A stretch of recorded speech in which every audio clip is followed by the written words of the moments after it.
Welcome to healthy food kitchen. இன்றைக்கி நம்ம செய்ய போகிறது கத்திரிக்காய் எண்ணெய் கத்திரிக்காய் கெட்டி குழம்பு.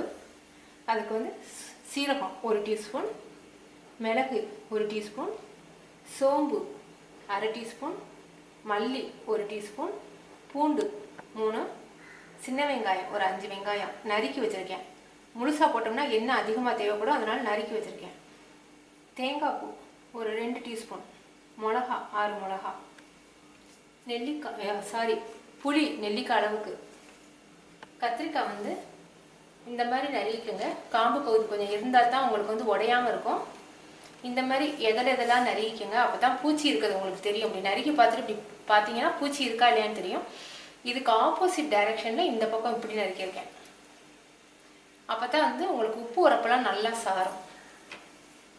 சின்ன வெங்காயம் ஒரு 15 வெங்காயம், பூண்டு 10 பூண்டு, ஒரு தக்காளி பழம், கருவேப்பிலை.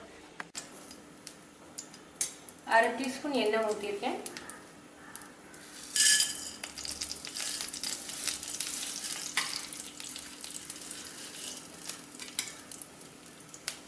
மல்லி, சோம்பு, சீரகம், மிளகு எல்லாமே போட்டேன்.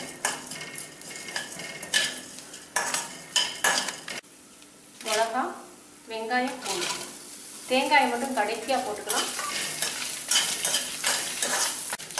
இப்போ தேங்காய் பூ சேர்த்துக்கணும்.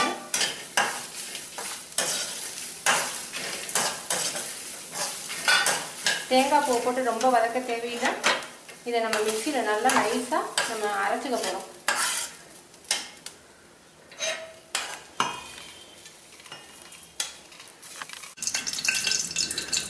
நல்லெண்ணெய் புளிக்குழம்புக்கெல்லாம் நல்லெண்ணெய் ஊற்றணும், அப்போ தான் டேஸ்ட்டாக இருக்கும். நல்லெண்ணெய் வந்து எண்ணெய் கத்திரிக்காய் குழம்புங்கிறதுனால நல்லெண்ணெய் 4 டீஸ்பூன் ஊற்றிருக்கேன். கடுகு 1/2 டீஸ்பூன், ஜீரகம் 1/2 டீஸ்பூன்,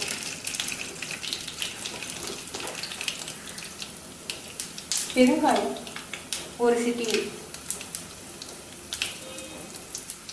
மஞ்சத்தூள் 1 சிட்டிகை,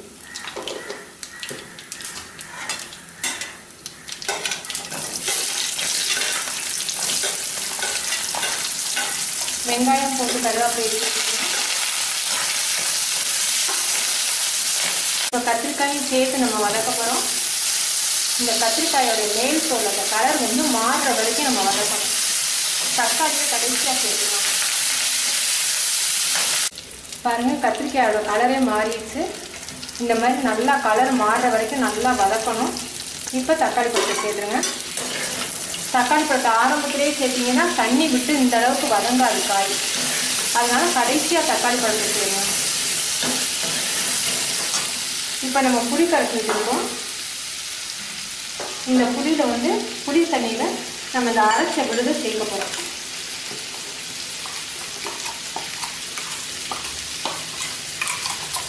இதோடு நீங்கள் தேவையான அளவுக்கு உப்பு சேர்த்துக்கோங்க.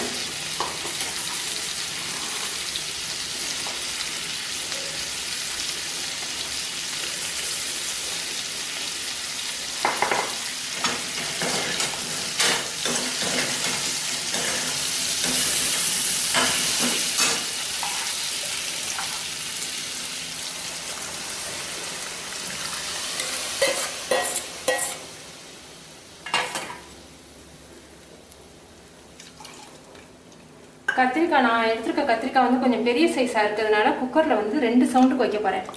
நீங்கள் இதோட சின்ன கத்திரிக்காய் உங்களுக்கு கிடச்சிச்சின்னா நீங்கள் 1 சவுண்டுக்கு வச்சிங்கன்னா போதும். இப்போ இதை நான் குக்கரில் 2 சவுண்டுக்கு வைக்கிறேன். உப்பு உரப்பெல்லாம் போதுமானு நீங்கள் செக் பண்ணிக்கோங்க.